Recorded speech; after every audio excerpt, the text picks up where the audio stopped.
Welcome back, Hawks fans. It's your boy Bryce Lewis back at it again to give you another Atlanta Hawks wrap up. We're back. I know we missed the last 3 games, which happened to be a Hawks losing streak. But of course, when the Hawks wrap up show comes back, the Hawks get a win. They get one in Orlando tonight over the Magic, 125-108.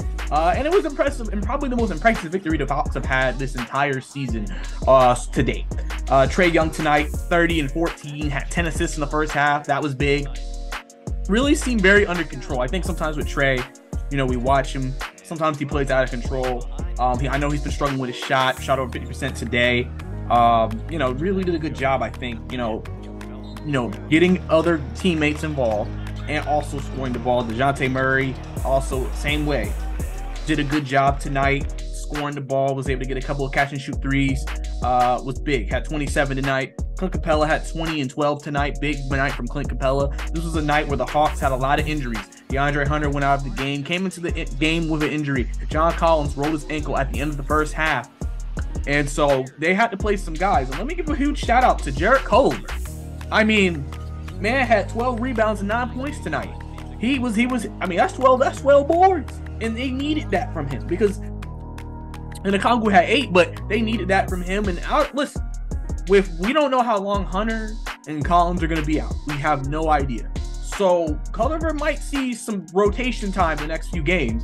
And if he continues to play like this, even if Nate can't necessarily get him in a 10-man rotation, maybe in certain matchups, you can always say, well, I've seen him, I can trust him, and we can put him out there. And I think that's big. For a guy who was a top pick and didn't pan out in Minnesota, trying to at least have some type of resurgence here in Atlanta, if not a starter, but at least somebody who can maybe still play some minutes, that's big for him.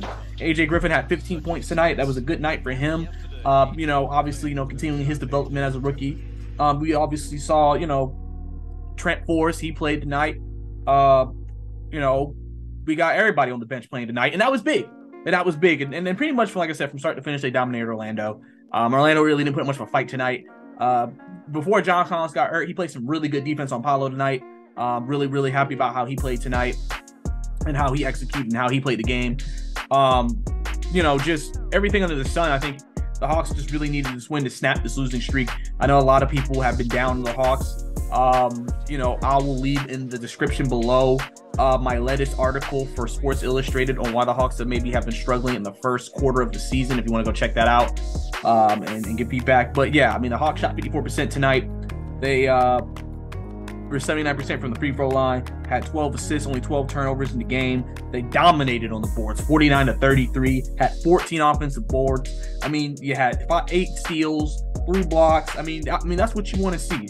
That's what you want to see from the Hawks tonight, and that's what you want to see from them moving forward, obviously, in the future, because, this team, like I said, did not look like themselves, blowing leads, and now they were able to figure it out tonight.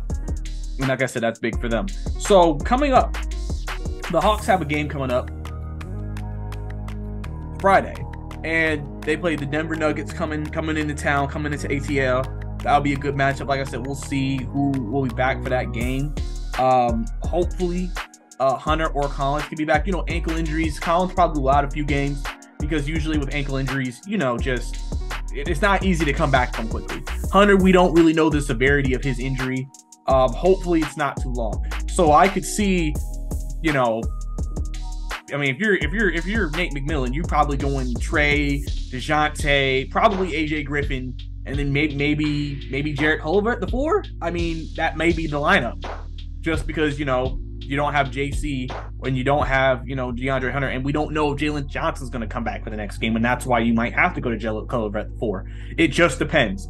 But it'll be if this is a good time for those guys who've been sitting on the end of the bench like Trent and all of them to kind of get some good run. And if they're able to play well, then, maybe that's, even when the team gets healthy, like I said, you kind of develop a trust. You develop if someone's struggling, or maybe we're in a particular matchup, maybe a guy that I have played that maybe on the end of our bench that may not play a lot of minutes may be able to come in and play some good minutes for us. I think that's something that, this would be a good thing to take advantage of, like I said, for Culver and guys like that. So Hawks win tonight, big win tonight to snap that losing streak, get back on the right track. They're now 12-10 on the season. So we'll have to see what continues to happen with this team moving forward. Proud of the guys tonight. Good effort across the board. Like I said, probably the most complete game the Hawks have played all year long. So they just got to keep it up, continue to keep battling, continue to compete, and continue to get better. And that's the biggest thing. Remember, we're just into the second quarter of the season. You can still develop, you can still get better, you can still get the chemistry. I'm glad Murray's kind of finding his shot again. Like I said, Trey, if he has these kind of nights, I think this is going to be ideal. If he can play under control, get teammates involved, but also find his shot, then I think Trey's going to be in a good situation. And like I said, hopefully, like I said, we can get healthy, and then we'll be able to go from there. So this is your Atlanta Hawks wrap up. We'll see you guys hopefully this Friday, maybe. Will I do a wrap up? We'll see. I'll see you soon.